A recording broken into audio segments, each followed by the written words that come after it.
She wasn't supposed to be there. 18 of the most decorated snipers in the United States military had just failed the same shot.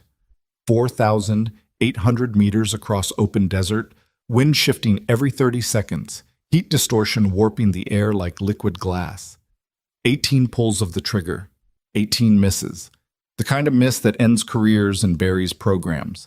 Then a Navy nurse in a borrowed jacket walked up to the line. Nobody laughed out loud. They didn't have to. The look said everything. The sideways glances, the slow exhale, the way Sergeant Derek Holloway crossed his arms and stared at the ground like he was embarrassed to be standing in the same zip code as whatever was about to happen. What happened next would take everything they thought they knew and burn it to the ground. If this story already has you hooked, do me a favor. Hit follow so you don't miss what comes next. Drop a like, and tell me in the comments what city you're watching from. I want to see how far this story travels. Let's go. The drive from Reno to Falcon Ridge took 2 hours on a good day. Emma Callahan had been making it for 3 weeks now, leaving before 5 in the morning, coffee going cold in the cup holder by the time she hit the highway, the desert still dark and flat on both sides of the road. She didn't mind the drive. She minded what was waiting at the end of it. Falcon Ridge Military Training Center sat at the edge of the Nevada desert, like something the government had dropped there and forgotten about. 2 runways, a cluster of prefab buildings, a motor pool, and the longest open firing range in the continental United States. The kind of place where careers got made and men who'd never been questioned about anything in their lives suddenly had to answer for results. Emma was assigned as the unit medical officer for the duration of the training cycle. Routine stuff on paper. Monitor readiness, manage minor injuries, be available during live fire exercises. Don't get in the way. That was the unspoken part. Don't ask questions. Don't offer opinions. Show up when someone needs stitches, and otherwise stay in the medical tent where you belong. She was good at that, staying invisible. It wasn't hard when people were already looking through you. The unit at Falcon Ridge was a composite. Delta operators on loan from Fort Bragg, 2 Navy SEAL teams rotating through a joint training protocol, and a handful of Army Rangers who treated everyone outside their company like a problem to be managed. They were elite, and they knew it, and they wore that knowledge the way some men wear cologne, applied heavily and impossible to ignore. Emma was Navy. She was a nurse. She was a woman. 3 strikes, and she hadn't even unpacked her bag yet.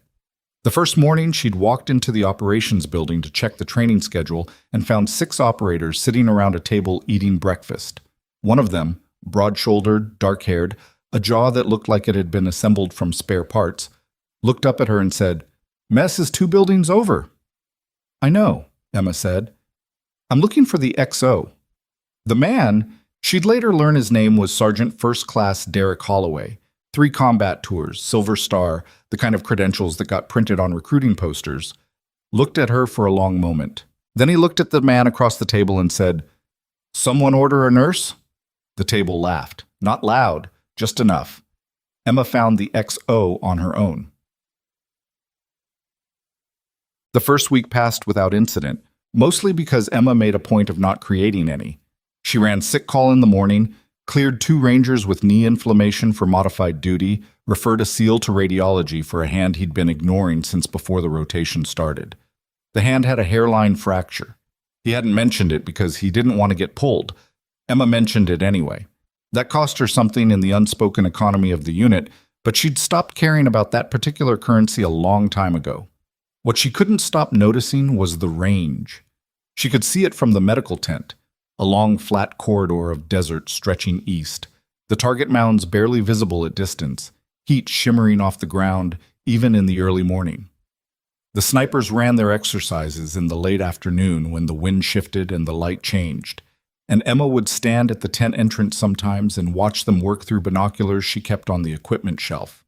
It wasn't curiosity. It was something closer to muscle memory. Holloway ran the precision training component, and he ran it the way he ran everything, loudly, with absolute confidence in his own judgment and very little patience for anyone who moved differently than he expected. He was good. Emma could see that clearly. His fundamentals were clean, his adjustments were fast, his reads on wind were better than most. He'd earned his reputation. That wasn't the problem.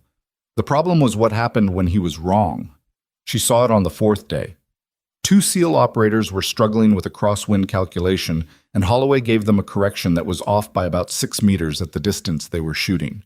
Close enough that the round still hit the target board. Wrong enough that it mattered. When one of the operators questioned the math, Holloway looked at him the way adults look at children who've said something embarrassing, and the conversation ended. Emma wrote nothing down. She just cataloged it the way she cataloged everything, carefully, quietly, with no plan to use it unless she had to. Bomb to you. The second week, they brought in the 4,800-meter protocol. She heard about it from the logistics sergeant who came to restock the medical tent. He was a talker, which Emma had already learned to appreciate, because talkers filled in the gaps that silence left. Command wants to run a new precision test, he said, setting down a case of IV supplies. Extended range, real-world conditions, wind variable. They're saying nobody's hit it yet in live exercise conditions. All the snipers are getting a crack at it. What distance? 4.8. Almost 3 miles. He made a face. In this wind? With that heat distortion? I don't know. Holloway says it's doable. He always says everything's doable. Emma nodded and didn't offer anything further. She restocked her shelves in order, checked expiration dates, reorganized the suture kit the way she liked it. The logistics sergeant kept talking. She kept listening. The exercise was scheduled for Thursday. Wednesday night, Emma drove out to the far end of the compound on the pretense of checking a water supply point they'd flagged as a potential sanitation concern. She drove slowly. She stopped at several points along the route from the firing position to the target mounds, got out of the vehicle, stood in the evening air, and felt it move against her skin. The wind at Falcon Ridge didn't blow in a straight line. It funneled down from the ridge to the northwest, split around a low rocky formation at the midpoint, then shifted again across the flat approach to the range's eastern end. 3 distinct wind zones, each running at a different angle and pressure. Anyone who'd spent time on this specific range would know that. Anyone working from a standard ballistic chart without accounting for terrain would be calculating for a range that didn't exist. She stood at the far end for about 20 minutes.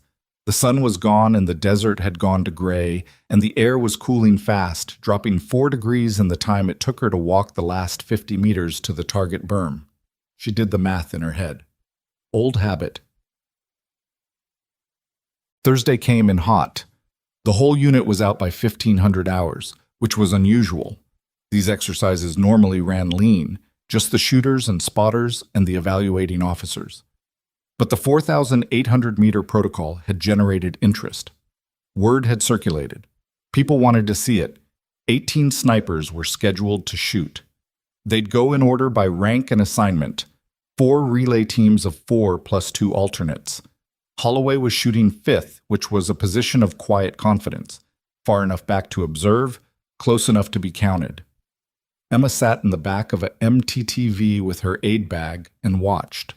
The first relay ran clean in the sense that the procedure was orderly. The math was not.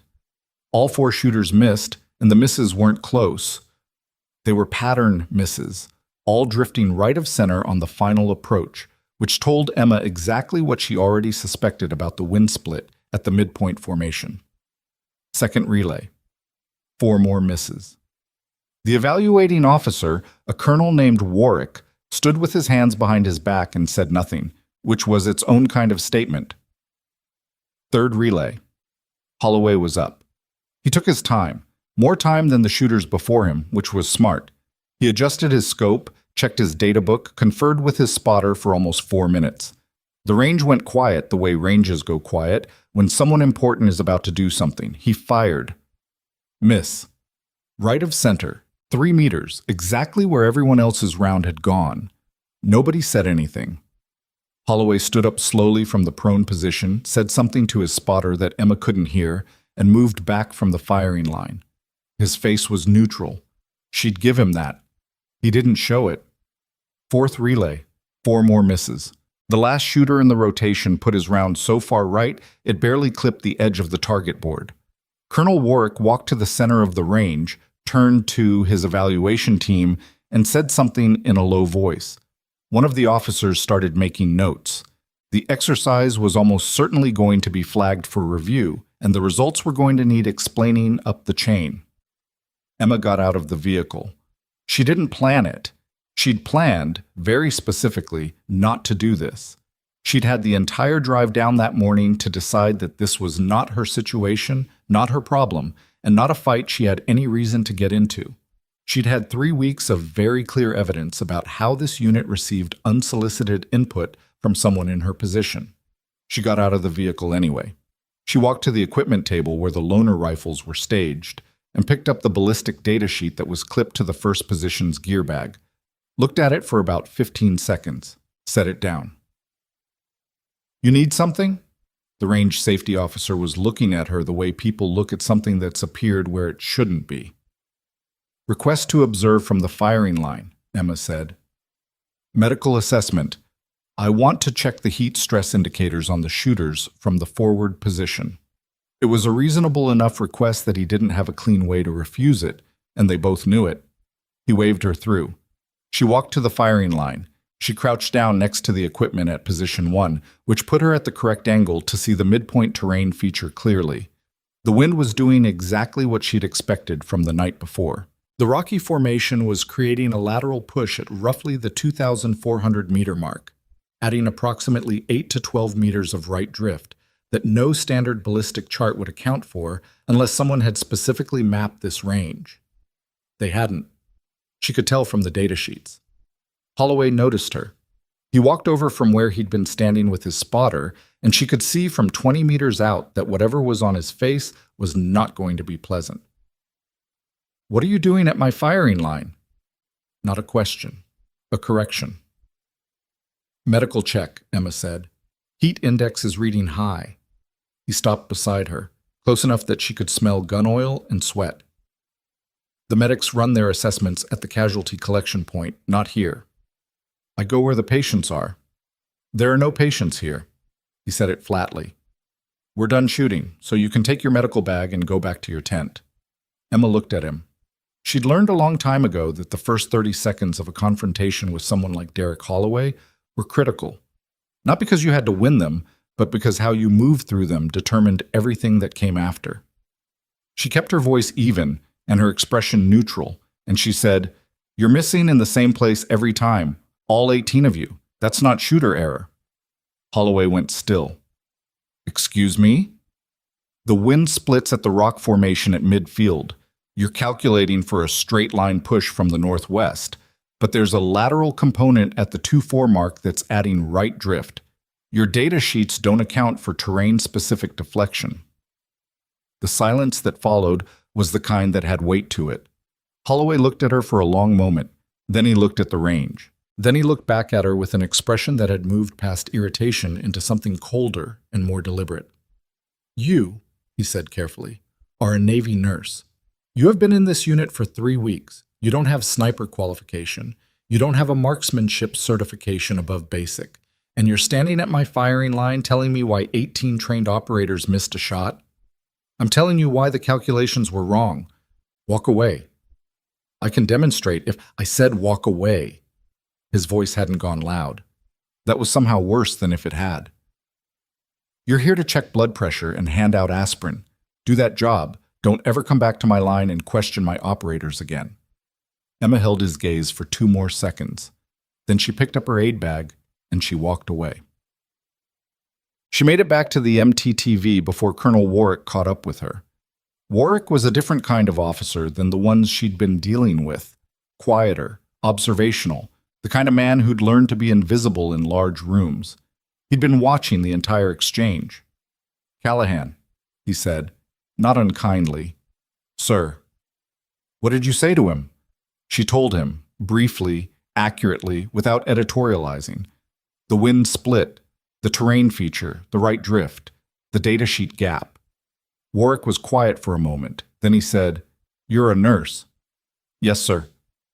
"Where does a Navy nurse learn to read a firing range like that?" Emma looked at the distant horizon. The sun was cutting low and orange across the desert, and the target mounds at 4,800 meters were invisible from where they stood. Nothing but a brown smear in the direction of the ridge. I read terrain wherever I go, she said. It's a habit. Warwick studied her with the careful attention of a man who'd spent 30 years learning to distinguish between people who were hiding something and people who simply hadn't been asked the right question yet. The exercise is suspended pending review, he said. We're running modified drills tomorrow. You'll be at sick call. Yes, sir. He walked away. Emma got into the vehicle. She sat in the heat with her hands in her lap and the aid bag on the seat beside her, and she looked at the range, and she thought about a night 7 years ago in a mountain valley, in a country she was not going to think about right now, when a man named Colonel Roy Paxton had crouched beside her in the mud and said, "You just made a shot nobody on this team has ever made. You want to tell me why you're carrying a medical kit instead of a rifle?" She'd told him she liked fixing things better than breaking them. He'd laughed, said that was probably the right answer, but that both skills were going to be useful before this night was over. He hadn't been wrong. Emma closed her eyes and let the desert heat press against her face, and she thought, not yet, the rifle could wait. Friday morning started with a respiratory case that wasn't a Delta operator with what he was calling allergies that was actually a mild chemical sensitivity from the cleaning compounds they were using on the range equipment. Emma put him on antihistamines and reported the compound issue to the facilities officer, who looked at her like she'd handed him a snake but took the report. By 0900, she was done with sick call and the tent was empty, and she was reorganizing her pharmaceutical supply for something to do with her hands when she heard the argument. Not loud, but Falcon Ridge's prefab walls were thin, and the operations building was 20 meters from the medical tent, and voices carried. She couldn't make out all of it. She caught Holloway's voice, clipped and precise. Warwick's lower, slower, harder to read. Another voice she didn't recognize, one of the training evaluators from the Pentagon, a man named Lieutenant Colonel Desmond Faber, who'd arrived on Wednesday and hadn't spoken to anyone below 05 since. What she caught clearly, in a gap between the wind noise and the generator hum, was her own name.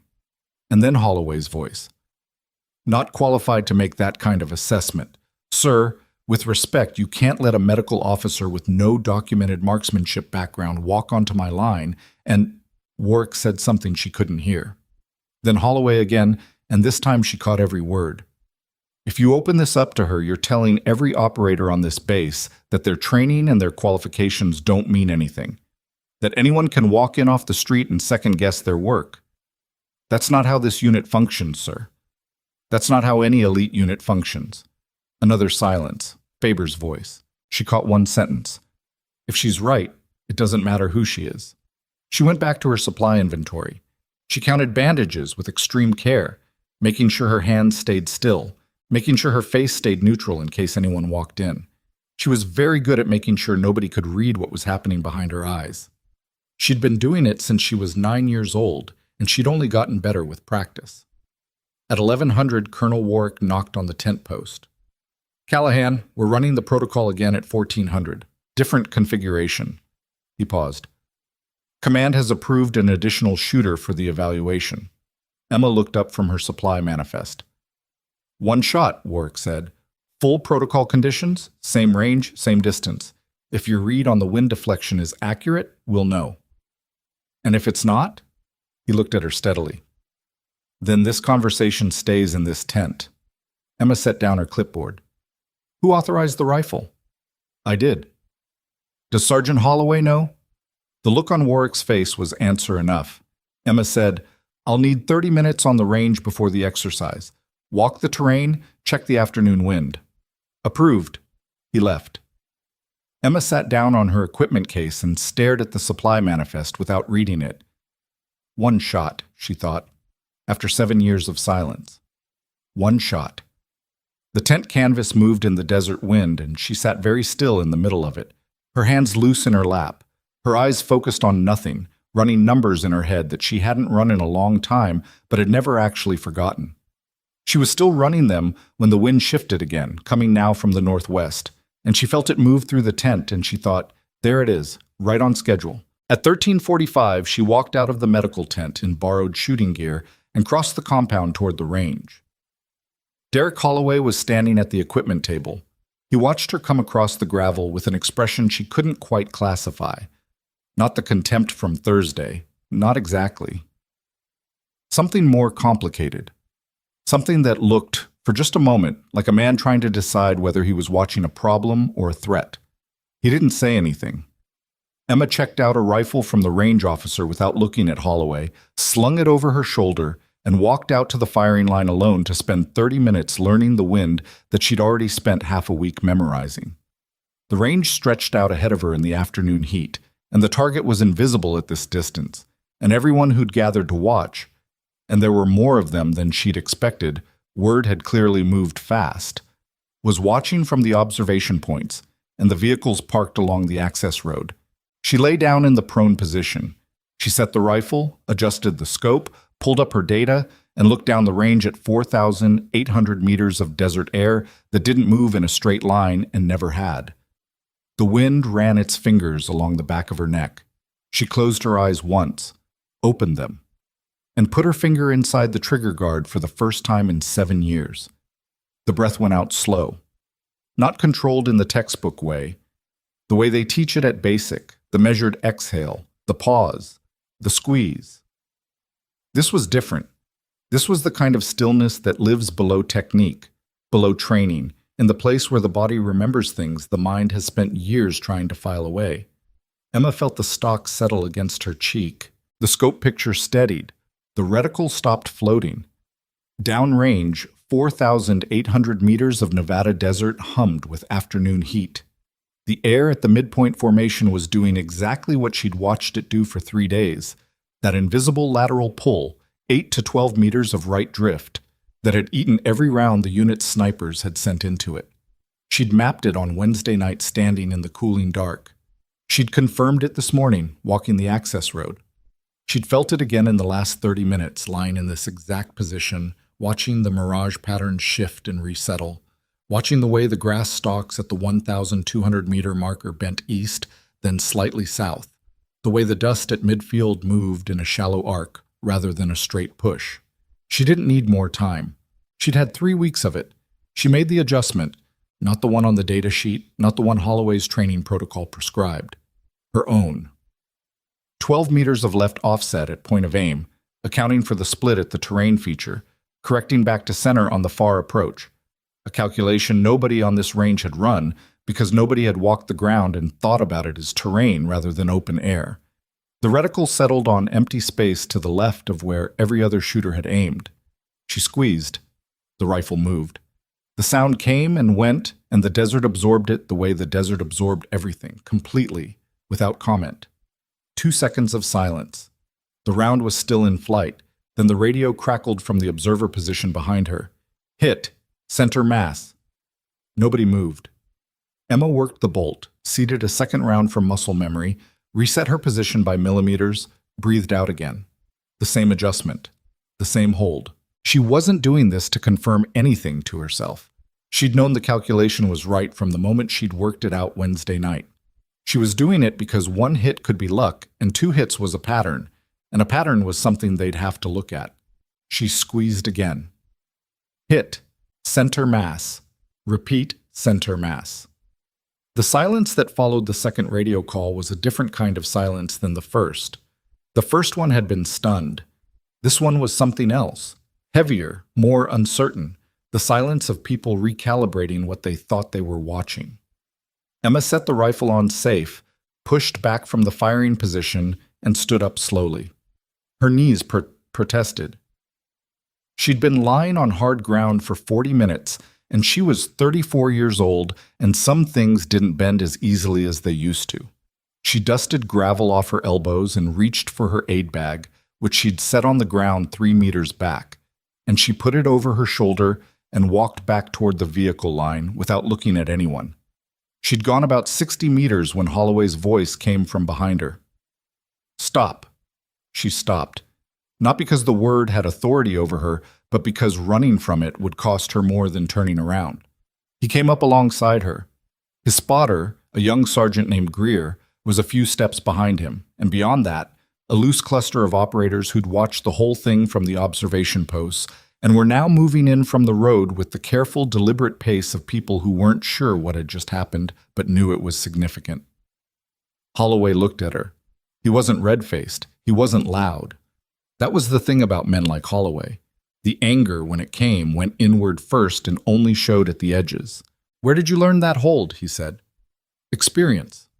"What experience? You're a—" He stopped himself, started again. "Your service record doesn't show any marksmanship training above basic qualification." Emma looked at him steadily. "My service record shows what my service record shows." "That's not an answer." "It's the one I have for you right now." Holloway held her gaze for a moment that stretched long enough to be uncomfortable. Then he looked past her at the target board, invisible at distance, and back at her. And she could see him running something through his head, some calculation of his own, less numerical and more political. "You're saying we've been running bad data sheets," he said. Not a question, not quite an accusation. A statement that sounded like something being pulled out of him against its will. "I'm saying the data sheets don't account for terrain-specific deflection on this range. They're designed for open field conditions. This range isn't open field." She said it without heat, without any particular emphasis. Just, "Here is what is true." Greer spoke up from behind Holloway's shoulder. He was younger than she'd expected for a Delta spotter. Late 20s, careful eyes. "Ma'am, what was your offset hold, left of target?" 12 meters at point of aim, adjusted for the lateral push at the midfield feature. Greer looked at Holloway. Something passed between them. "That's not in any of our ballistic references," Greer said carefully. "No," Emma said. "It wouldn't be. You'd have to calculate it from a ground survey of the wind pattern, or you could just walk the range at sunset when the flow settles out and time the drift by eye. Either way works." Greer blinked. Holloway said nothing. Colonel Warwick arrived at Emma's left shoulder with the quiet efficiency of a man who'd been watching from close enough to hear everything and had timed his approach precisely. "Callahan," he said it evenly. "My office, 30 minutes. "Yes, sir." She walked.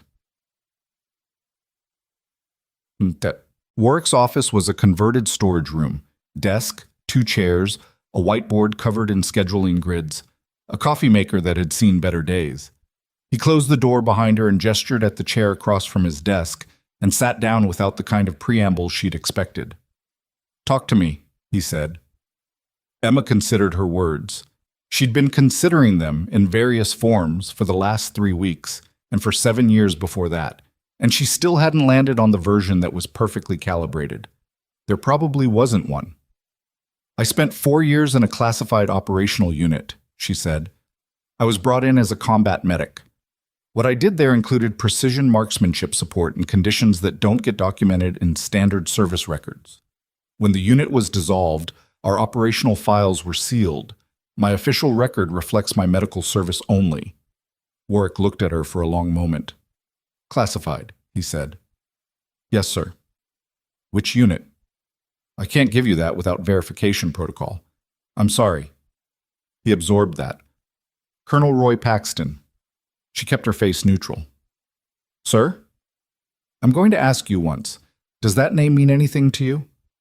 The name hit her somewhere behind the sternum, and she managed, she thought, not to let it surface. Roy Paxton had been dead for 4 years. Training accident in a country that didn't officially have American military personnel. She'd found out 6 months after the fact from a woman he'd listed as his emergency contact, his sister, who'd called Emma's personal number because Emma was the only contact she had, and she wanted someone who had known him to know that he was gone. "Yes," Emma said. "He was my instructor." Warwick sat back in his chair. Something shifted in his expression, not surprise exactly. More like the adjustment you make when a piece fits that you weren't certain would. "Roy Paxton was the finest precision shooter this country ever produced," Warwick said. "I served with him twice, before he went classified." He paused. "He trained you?" "He trained me." "For how long?" 2 years, during active deployment cycles. He believed the medical marksman hybrid role had tactical applications that conventional doctrine wasn't using. He was building a methodology. Emma stopped. "He didn't finish it." "No," Warwick said quietly. "He didn't." The room was quiet. The coffee maker made a small sound. Outside, she could hear vehicles moving on the gravel road and the distant sound of the wind pushing across the compound roof. "The protocol we ran today," Warwick said. "The 4,800-meter test. What's your assessment of why 18 trained snipers missed that shot?" "They had good fundamentals and bad terrain data. The range itself is the problem. It hasn't been properly surveyed for micro-weather. Whoever designed the test protocol built it for a generic open-range environment. This terrain is not that. You fix the data, and you run proper ground surveys, and most of those shooters probably make the shot. Most. Some of them have form issues. Greer's spotter calls are excellent, but he's spotting for wind hold rather than terrain offset, and that's a habit that needs to be corrected. Two of the Rangers are anticipating the shot. Flinch pattern is subtle, but it's there. Not a training problem, a fatigue problem. They've been running too hot for too long without a break cycle." Well, Warwick was looking at her with an expression she recognized. The slow, dawning attention of someone realizing they've been having a conversation at the wrong level. "You've been watching my people for 3 weeks," he said. "I watch everything I'm around. It's not a choice I make." He picked up a pen, set it down. "Faber wants a full debrief tomorrow. Joint evaluation team. They're going to want to know everything you just told me." "I understand." "Holloway is going to be in that room." Emma said nothing. "He's not going to make it comfortable." "He hasn't made anything comfortable since I got here. I'll survive." Warwick almost smiled. Not quite. "The methodology Paxton was developing. Do you have documentation?" This was the question. This was the one she'd been carrying for 4 years and hadn't known what to do with. Roy Paxton had sent her files before he died. Encrypted, archived, compressed into a format she'd had to spend 3 weeks figuring out how to open. Training logs, ballistic research, 15 years of methodology built in the margins of classified operations. He hadn't told her what to do with them. He'd just sent them. She thought he'd known he wasn't going to get the chance to finish. "I have documentation," she said carefully. "I'd need to understand what the authorization pathway looks like before I share anything." Warwick nodded. "That's reasonable." He stood up. "Debrief tomorrow at 0800. I'll let Faber know." Emma stood. "Sir, Holloway, I don't want this to look like I'm Callahan." Warwick cut her off, not unkindly. "You hit a target at 4,800 meters that 18 qualified snipers couldn't reach. Whatever this looks like to Holloway, that's his problem to manage, not yours." She nodded once and walked out. "Passar session." The debrief the next morning was in the main operations building, and it was not the small meeting Warwick had implied. Faber had brought 2 additional evaluators from Washington. And there was a JAG officer whose presence Emma didn't fully understand until about 40 minutes into the session, when the questions shifted from technical to procedural. They went through the range data first. Emma walked them through the terrain survey, the wind pattern, the offset calculation. She'd written it up the previous night. Not a formal report, just a clear technical summary. And Faber's evaluators followed along with the focused attention of people who understood what they were reading. Holloway sat at the far end of the table.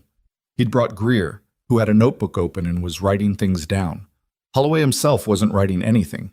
He was listening with his arms crossed and his face set in the controlled expression of a man attending a meeting he'd been ordered to attend. Twice he asked technical questions. Both were legitimate. Emma answered them directly, without the softening she might have added in a different setting, because she'd decided before walking in that softening things was not going to serve anyone in this room. Then Faber asked the question she'd been waiting for. "Chief Callahan, your official service record doesn't reflect the marksmanship background you've demonstrated. Can you explain the discrepancy?" Emma had thought through how to answer this. The answer was the truth, and the truth was classified.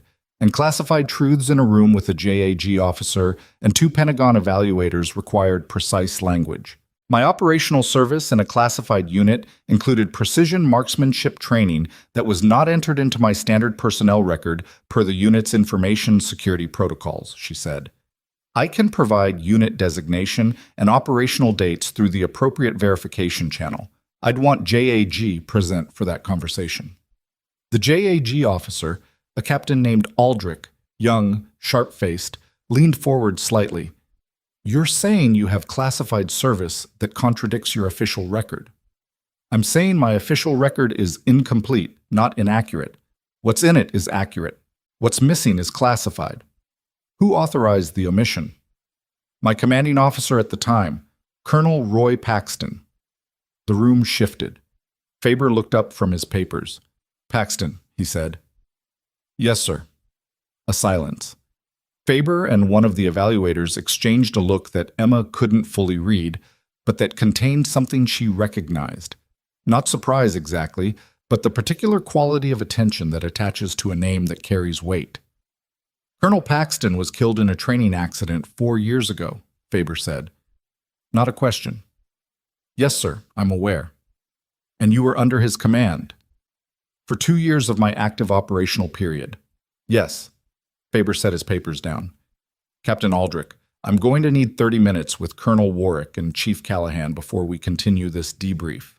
Aldrich nodded. Everyone else began gathering their things, and Holloway stood without a word, and Greer followed him, and the room emptied in under 2 minutes with the efficient understanding of people who recognized when they'd been asked to leave without being told. When the door closed, Faber said, The files Paxton sent before he died. You have them. Emma went very still. Sir, this isn't a fishing expedition. I worked with Paxton for 11 months in 2014. I know what he was building. I know he was sending his archive to the people he trusted before the unit was dissolved. Faber looked at her directly. I need to know if those files are intact. The moment stretched. Emma had spent 4 years deciding what to do with those files. She'd protected them through 2 PCS moves and a deployment cycle and a security audit that she'd lost 3 nights of sleep over.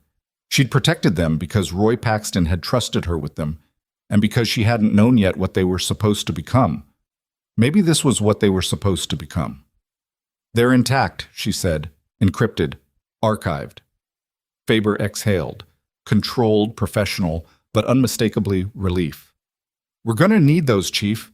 What Paxton was building, it's not finished, but it's the foundation of something the precision community has been trying to reconstruct since he died. The methodology, the terrain-integrated ballistic system.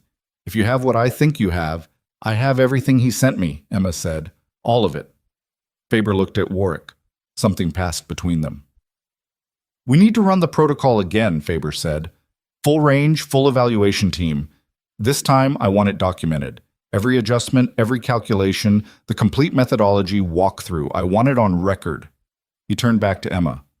I want you running the shooters through your terrain survey protocol before they fire. Every shooter. Let's see what the hit rate looks like when the data is right. Warwick said, What about Holloway? Faber was quiet for a moment. Holloway stays in the evaluation. He's a qualified shooter, and I'm not pulling him over ego. But Callahan leads the methodology walkthrough. He paused. He's not going to like that. No, Warwick said. He's not. Faber picked up his papers. Run it tomorrow morning, 700, full unit, both teams. He looked at Emma one last time. You doing all right? Emma considered the question. Her back hurt from the range ground. She was running on 6 hours of sleep and whatever was left in the coffee maker in Warwick's office. She was about to walk into a second day of doing something she'd spent 4 years telling herself she was done with, in front of a unit that still hadn't decided what to make of her. Yes, sir, she said. I'm all right. She found Holloway that evening at the far end of the motor pool, leaning against the hood of a vehicle and looking at his phone with the studied casualness of a man who had decided where he was going to be when certain people walked by. Emma almost kept walking. She thought about it for 3 full steps. She stopped. You want to know about the hold, she said. He looked up. I know about the hold. I watched you do it twice. You want to know why it works?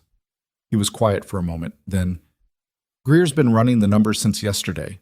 He gets the same answer you get. He's been doing this for 8 years, and he didn't see it. Neither did anyone else. The range wasn't surveyed for it. No. Holloway put his phone in his pocket.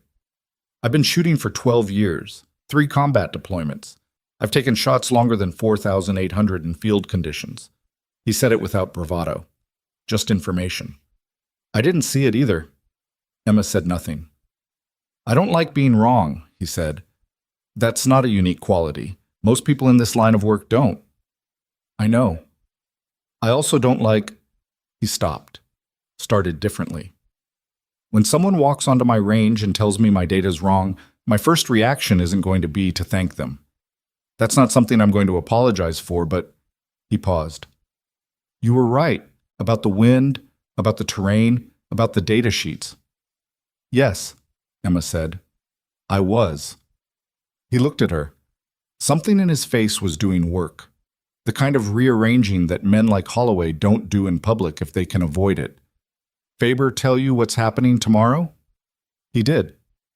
You're running the methodology walkthrough? Yes. Holloway nodded slowly. Don't make it a lesson, he said. It wasn't quite a request. My people are good. They didn't fail because they're not good. They failed because the data was wrong. Make sure that's what you're teaching. Emma considered that. That is what I'm teaching. He looked at her for another moment. Then he walked away. Emma stood in the motor pool and watched him go, and she thought, that man is more complicated than he wants anyone to see. And she thought, tomorrow is going to be hard, and it's going to matter, and I have 6 hours to prepare for it. She went back to the medical tent and pulled up the encrypted files on her laptop and spent 2 hours pulling out the section of Paxton's methodology that covered terrain-integrated wind reading, and she rebuilt his instruction sequence from scratch, adapted for a group rather than a single operator, adapted for this range and this afternoon 1 pattern and these specific shooters. She was almost done when her laptop chimed with an email from an address she didn't recognize. She opened it. The subject line read, Paxton's Archive. You need to know who else is looking for it. Emma stared at the email for a long time without touching the keyboard. The sender address was a string of letters and numbers that meant nothing. A burner account, almost certainly the kind you generate in 30 seconds and abandon in 60. No signature, no additional text. Just that one line and a document attached. A PDF, 43 pages, file name string of characters that also meant nothing.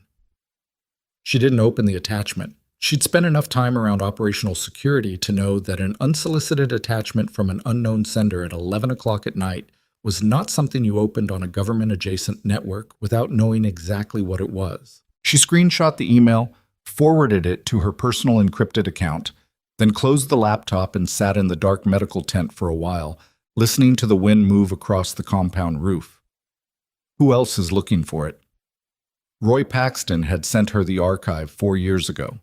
He'd done it through 3 relay accounts and a file compression format she'd needed specialist help to crack. He hadn't included a note. He hadn't needed to. She'd known what it meant when she saw his name in the sender field. He was settling his affairs. What she hadn't known, and what this email suggested, was that someone outside of whatever small circle Faber occupied also knew the archive existed. That changed things. That changed the shape of tomorrow in ways she needed to think through carefully before 700. She spent another hour with the methodology files, finished her instruction sequence, set an alarm for 500, and lay down on her cot still mostly dressed. She didn't sleep much. She hadn't expected to. The range at 700 looked different than it had 2 days earlier. More vehicles, for one thing. Faber had pulled in 2 additional evaluators overnight, and there was a signals team running recording equipment from the observation tower that hadn't been there before. The full unit was assembled at the staging area, both Delta teams and the SEALs and the Rangers, and the atmosphere had the particular tension of people who'd heard about Thursday and Friday and had spent the weekend figuring out what they thought about it. Emma ran the terrain walk first. She didn't lecture, she walked, and she talked as she walked, and she pointed at things. The rock formation at midfield, the grass movement at the 1,200-meter mark, the way the dust moved at the access road crossing. She explained what she was seeing and what it meant for a round traveling at that distance through that air. She explained the calculation. She ran through it twice at different wind conditions, once with the morning easterly that was already building, once projecting for the afternoon shift she expected based on the previous 4 days of observation. Most of the unit followed closely. She could see it on their faces. The specific quality of attention that comes when something that was previously confusing becomes clear. A few of the Rangers were skeptical in the way that Rangers are skeptical of anything that isn't delivered by someone with the right patches on the wrong sleeve, but they listened. Holloway walked the full route. He didn't ask questions during the walk. Afterward, back at the staging area, he pulled Greer aside and she could see them talking quietly.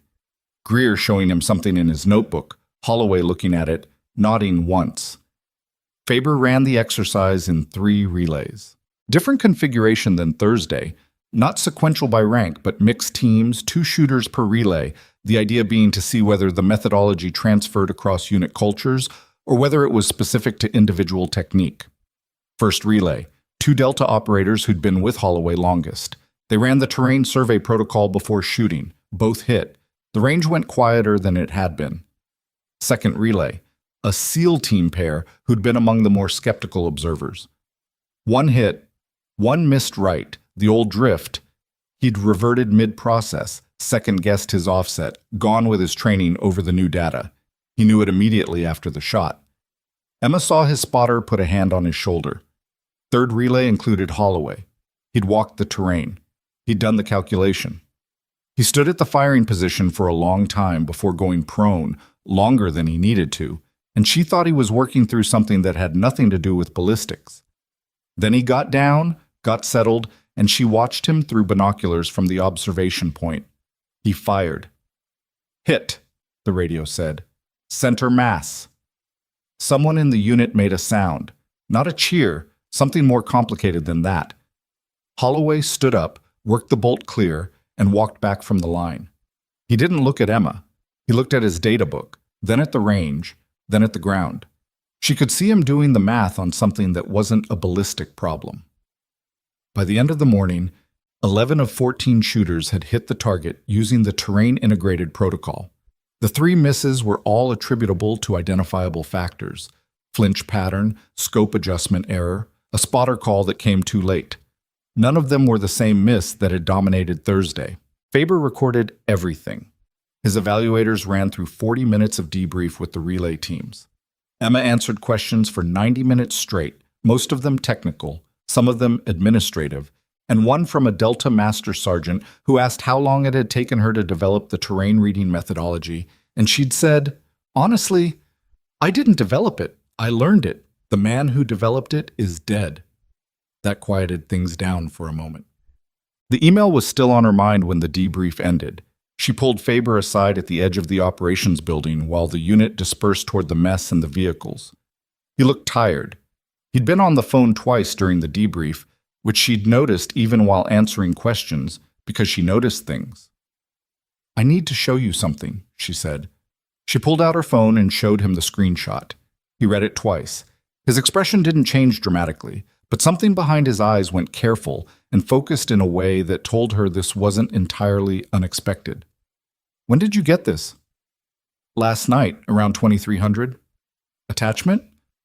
"I didn't open it." "Smart." He looked at the sender address. "This isn't the first inquiry we've had about the archive. There have been 3 formal records requests through DoD channels in the past 18 months. All denied, all filed by people who had no documented authorization to access classified personnel records from Paxton's unit." He handed the phone back. "Someone's been building a paper trail." "Toward what?" Faber was quiet for a moment. "Paxton's methodology, what you're calling the terrain integrated system, has applications beyond training, significantly beyond. The ballistic calculation framework he was developing can be adapted for autonomous targeting systems, the kind of application that would be worth a considerable amount to certain parties who don't wear American uniforms." The air felt different suddenly, or the same, and she was feeling it differently. "Someone thinks I have the full archive," Emma said. "You do have the full archive." "Someone outside of this base thinks that." Faber looked at her steadily. "Yes." Emma looked at the operations building, at the vehicles moving on the access road, at the flat Nevada sky that gave nothing away. "How long has this been going on?" "The records request started about 6 months after Paxton died. We don't know how they found out the archive existed. We don't know who sent your email. We do know that the archive has never been formally registered in any DoD system. It doesn't exist on paper, which should make it impossible to locate. And yet someone's looking. Yes. Emma said, "You knew I had the files before I told you." Faber didn't answer immediately. That was an answer. "You knew when you came to Falcon Ridge," she said. Not accusatory, just naming it. "I knew Roy had sent the archive to someone before he died. I knew it wasn't the two other people he trusted, because both of them were killed before he was. I'd narrowed the probability to you based on operational history and the file transfer metadata we recovered from his personal device." Faber paused. "I needed to verify, and I needed to see if what you'd retained from his training was viable. The protocol test was a verification." Emma kept her voice flat. "You ran 18 shooters into a wall to see if I'd step out. To see if the methodology was intact. In you." He met her eyes. "It is. More intact than I expected." She looked away. Somewhere past the compound wire, the desert ran out to the horizon and kept going. She thought about Roy Paxton crouching in the mud of a mountain valley, telling her that both skills were going to be useful before the night was over. And she thought about the encrypted files on her laptop and the email that had arrived at 2300 from a sender address that didn't exist. And she thought about the careful, particular way that Faber had said someone's been building a paper trail and hadn't finished the sentence. "What do you need from me?" she said. "The archive. Transferred through secure DoD channels. This week, before you leave Falcon Ridge." He paused. "And your cooperation with a counterintelligence review of your communications over the last 4 years to determine if there's been any unauthorized contact regarding the files." "There hasn't been. I believe you. The review is still protocol." Emma nodded slowly. "And after that?" "After that, we have a larger conversation about what you do next." Faber looked at her for a moment.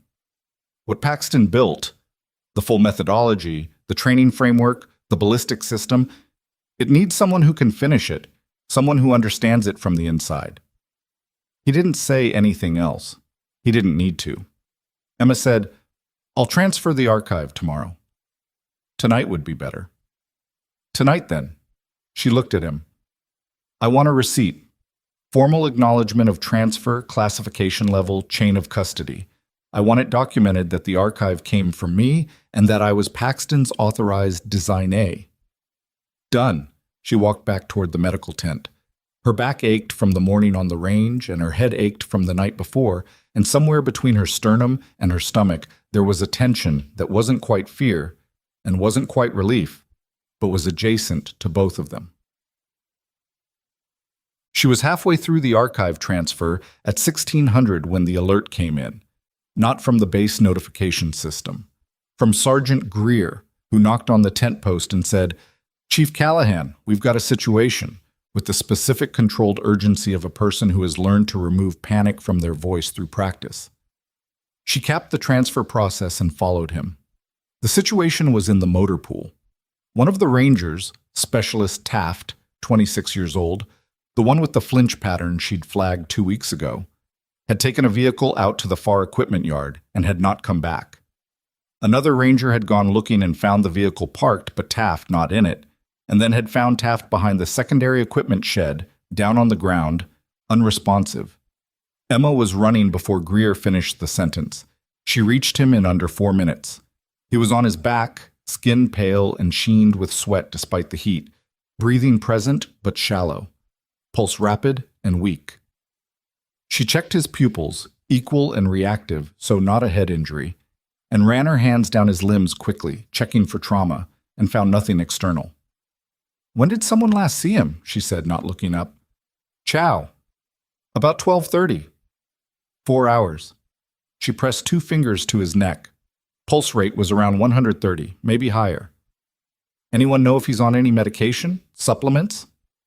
"Nothing prescribed, but..." The ranger who'd found him, a sergeant named Pollard, hesitated. "He had a rough night. He's been..." Another pause. "He hasn't been sleeping. He mentioned something about his chest a couple days ago. I figured it was the heat." Emma pulled up his shirt. No rash, no visible injury. She pressed along his ribs, and he made a sound, Butson. Not quite a moan, but a breath that changed quality. Taft. Can you hear me? His eyes moved. Yeah. The word came out thin. I'm Chief Callahan. You're going to be okay. Can you tell me where you feel the worst? Chest. Small pause. Been there. Couple days. Pressure or sharp? Pressure. Another thin breath. Worse when I move. Emma ran the differential fast. Chest pressure, 2 days, fatigue, rapid weak pulse, pallor, diaphoresis. In a 26-year-old with no documented cardiac history, that meant one of 4 things, and 3 of them were immediately dangerous. She didn't have imaging. She had her hands and her kit and her training and a motor pool 30 meters from the nearest building. I need a backboard, and I need a vehicle to the medical facility now, she said to Pollard. Not fast? Smooth. He doesn't bounce. She looked at Greer. Get the base physician on the radio. I need a 12-lead ready when we arrive, and I need a cardiac cart standing by. Greer was already on the radio. She spent the next 6 minutes keeping Taft still and talking.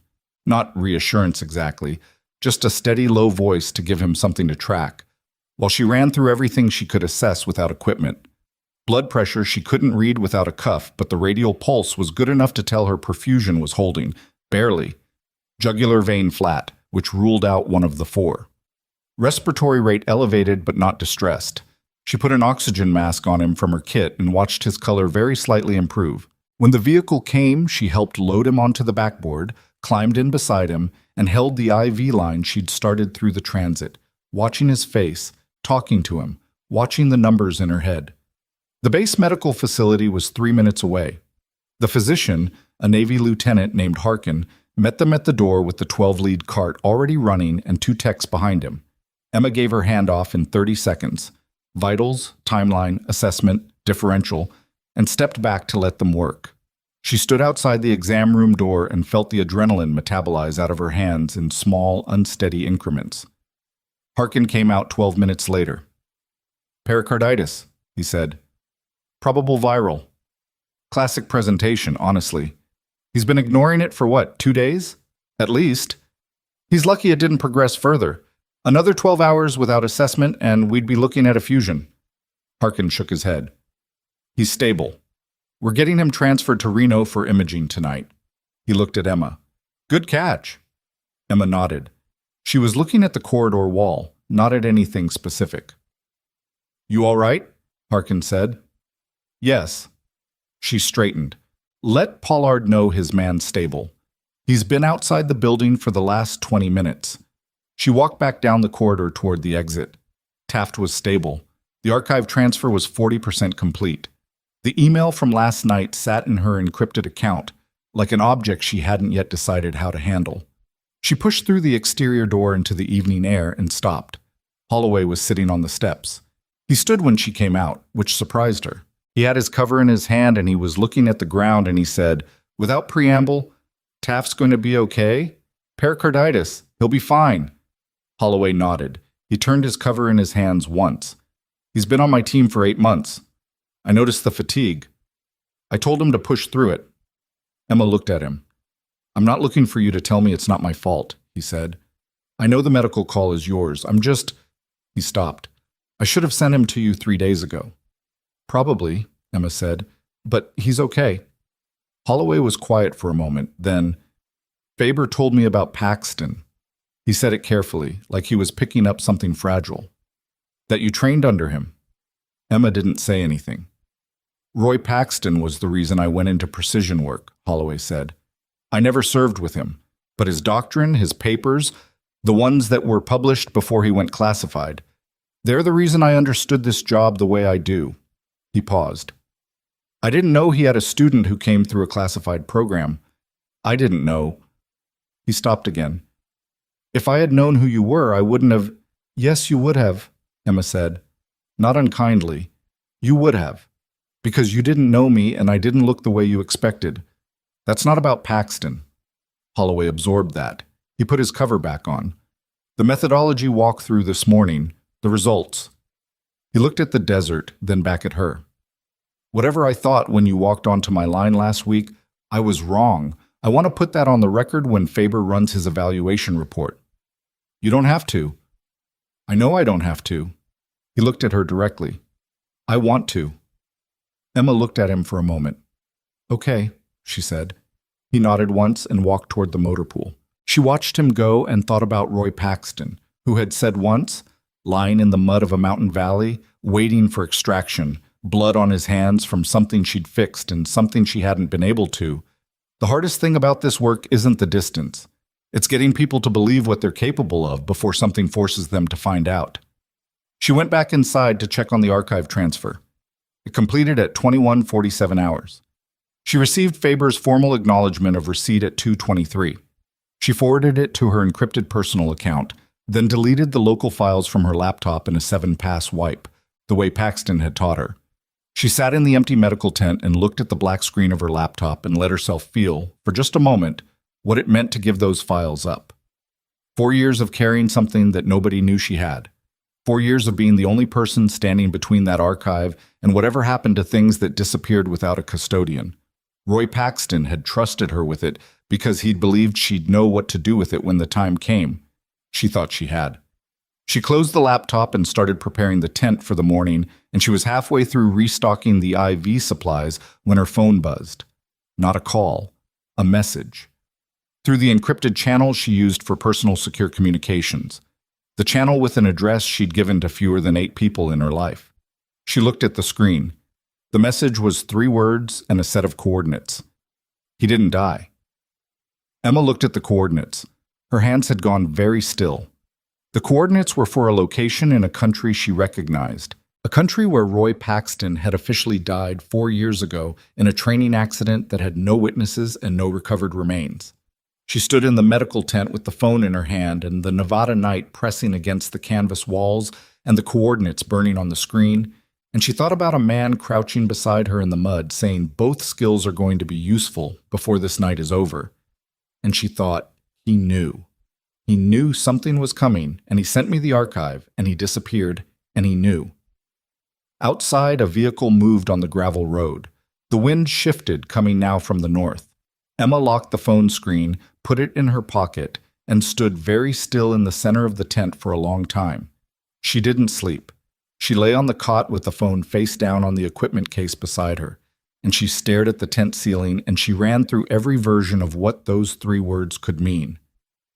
He didn't die. Simple declarative, no context, no elaboration, no indication of whether the sender was an ally or a threat or something more complicated than either. The coordinates were real. She'd pulled them against a mental map she'd spent years trying to forget, and they landed in the right country, the right region, close enough to the valley where Paxton's unit had operated that it wasn't coincidence. The first question was who sent it. The second question, the one she kept coming back to in the dark, was whether Roy Paxton being alive was good news or bad news. Because a man who had faked his death and stayed hidden for 4 years either had very good reasons or was in very serious trouble. And the line between those 2 things was narrower than it looked from the outside. She got up at 4:30 and made coffee on the small burner she kept for night calls, and sat with it at the equipment table and thought clearly and carefully about what she was going to do. By 0500 she had a sequence. Not a plan, exactly. Plans required information she didn't have. A sequence of actions that would move her toward information without exposing what she didn't yet know. She would tell Faber about the message. She would not tell him everything she was thinking about it. What? Faber was already in the operations building when she arrived at 0610, which told her he hadn't slept much either. He was on the phone when she knocked on the open door, and he held up one finger, finished the call in 2 sentences, and looked at her. She showed him the message. He read it again, set the phone down on the desk. When did this come in? 22:30, about 40 minutes after I finished the archive transfer.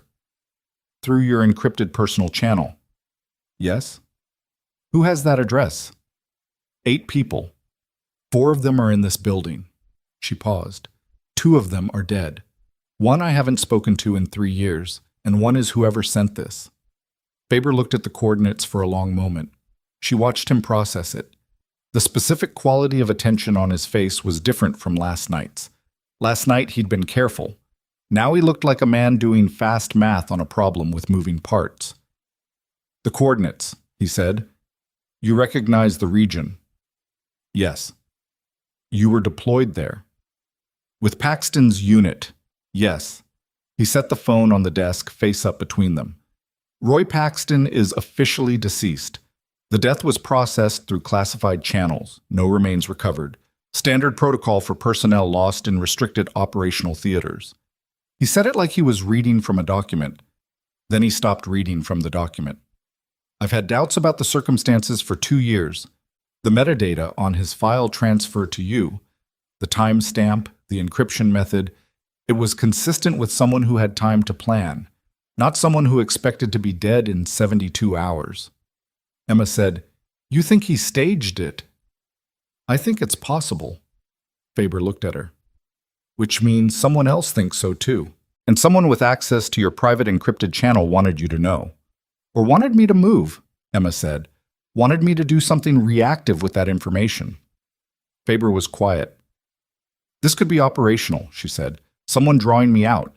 If they couldn't get the archive directly, they engineer a situation where I go looking for the person who gave it to me. That's a sophisticated play. The people looking for Paxton's archive aren't unsophisticated." Faber stood up and walked to the window. Outside, the compound was coming to life in the early light. Vehicles, personnel moving toward the mess, the range equipment truck making its first run of the day. Normal. Routine. The ordinary machinery of a training installation that had no idea what was running in the operations building at 0615.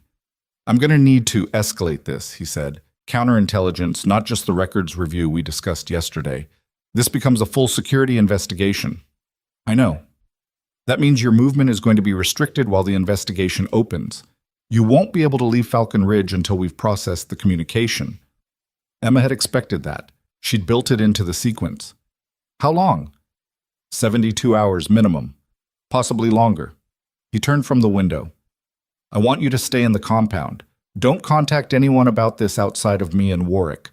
And I want you to write out, from memory, the complete list of everyone who has ever had access to that encrypted channel address. I'll have it to you by 800. He nodded. Then he said, "Emma." It was the first time he'd used her first name. "If Paxton is alive, if someone is actually trying to bring that information to you, then this is bigger than the archive. This is bigger than the training protocol or the ballistic methodology or anything we've been working on here. You understand that?" "Yes," she said. "I understand." She walked back to the medical tent in the early light and sat down and wrote the list from memory, all 8 names with the date and context of when each address had been shared. She wrote it by hand on paper, no digital trace, and sealed it in an envelope and brought it to Faber's office and left it on his desk. Then she ran sick call and gave a Ranger Corporal wound care instructions for a blister that had gone bad in the field boot, and she checked in on the report from Reno on Taft's status. Stable, imaging confirmed pericarditis, no effusion, expected to be released to light duty in 5 days.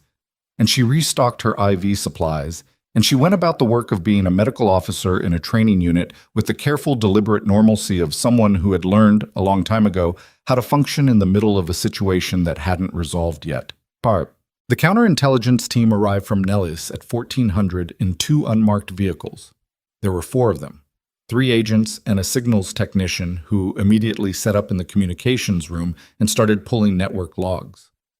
The lead agent was a woman named Vargas, compact and precise, who shook Emma's hand with the firm efficiency of someone for whom handshakes were information-gathering exercises, and sat her down in Warwick's office and ran through the same questions Faber had asked, more systematically and with follow-up questions that went 3 levels deeper each time.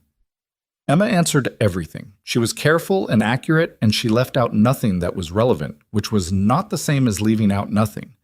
What she didn't tell Vargas was the thing she'd been thinking about since 0430, that the encrypted channel address she'd been sent from was one of the 8 she'd listed, and that she knew which one. She knew because she'd built that channel herself 8 years ago, and she'd assigned each contact address a slightly different routing signature. A precaution Paxton had taught her, invisible in normal use, visible only if you knew to look. The signature on last night's message was one she recognized. It was her own. Someone had used an address she'd set up and never activated. An address she'd created as a contingency contact point during the last 6 months of the classified operation, never shared with anyone, never used. A dead letter address that existed only in her own setup documentation that was in the archive. The archive she'd transferred to Faber last night. Emma sat in Warwick's office across from Agent Vargas and answered questions about network security protocols, and she thought about the timeline very carefully. The archive transfer had completed at 21:47. The message had arrived at 22:30. 43 minutes. Fast enough that someone on the receiving end of that transfer could have immediately parsed the archive's communication infrastructure files and used what they found. But Faber had said the transfer was going to a secure DoD channel. Secure transfers didn't get parsed in 43 minutes by people running a signals table in a Nevada operations building, unless the transfer hadn't gone where Faber said it was going. Emma kept her face neutral through the rest of the interview. She answered Vargas's questions about her communication history and her contact list and her movements over the past 4 years with the calm, measured accuracy she was known for. And when Vargas was done, she shook her hand again and walked Emma to the door and told her to stay accessible. Emma walked back to the medical tent. She sat down on her cot. She thought about Faber. She thought about the way he'd known about the archive before she'd confirmed it, the way he'd been at Falcon Ridge before the protocol test, the way the debrief had included a JAG officer whose presence she still hadn't fully explained. She thought about the records requests he'd described, 3 of them, all denied, all unauthorized. She thought about a man who had worked with Roy Paxton for 11 months in 2014 and who had spent 2 years, by his own account, doubting the circumstances of Paxton's death. She thought about 43 minutes. She didn't move for a long time. Holloway found her at 1700. He knocked on the tent post and she said, "Come in," and he stepped inside and looked at her sitting on the cot and said, "You look like someone who's worked something out that they wished they hadn't." Emma looked at him. "Is that what I look like? I've seen that face on operators before, usually right before something goes sideways." He pulled the folding chair from the equipment table and sat on it backwards, arms over the backrest. "Vargas talked to me this afternoon, asked about your conduct since you arrived, whether you'd had any unusual communications, visitors, behaviors. What did you tell her?" "I told her the truth, that you showed up, did your job, fixed what was broken on my firing line, and kept to yourself." He paused. "I also told her that for a medical officer assigned to a routine training rotation, you seem to carry an unusual amount of operational awareness." Emma said nothing. "I'm not asking you to explain that," Holloway said. "I'm telling you what I told her." He looked at the tent floor. "She also asked me about Faber, whether I'd observed anything unusual in his conduct during the evaluation." Emma went still. "She asked that specifically?" "Yes." Holloway looked up. "Which is an unusual question to ask about the officer who brought the evaluation team here. What did you tell her?" "I told her I'd observed Lieutenant Colonel Faber conduct a professional evaluation, and that I had no basis for concerns about his conduct." He paused. "Which was true at the time I said it, but I'm a man who notices when questions are unusual." Another pause. "Like I noticed that the archive transfer Faber ran last night went through a non-standard secure channel. I wasn't supposed to see that. I was in the communications room picking up a personal message when the tech routed it. The channel designation wasn't a standard DoD secure transfer protocol." Emma looked at him for a long moment. The tent was quiet. Outside, the evening wind was starting its daily shift, moving through the compound from the northwest the way it always did at this hour. "You're certain?" she said. "I've been running communications and special operations for 12 years. I know what the standard protocols look like. What I saw wasn't one of them." His voice was even. "No drama in it. Just information delivered by someone who understood its weight. I didn't know what to make of it last night. Figured it was above my clearance level and not my concern." He stopped. "Then Vargas asked me about Faber this afternoon." Emma stood up. She moved to the equipment table not because she needed anything from it, but because she needed to be on her feet for what she was thinking through. The archive. The channel. The message that had arrived 43 minutes after transfer using an address that existed only inside the archive's own documentation. Faber knowing about the archive before she'd confirmed it. Faber being at Falcon Ridge before the protocol test. The 3 unauthorized records requests he'd described, she now thought, with the specific detail of someone who had filed them. Roy Paxton had sent her the archive because he trusted her.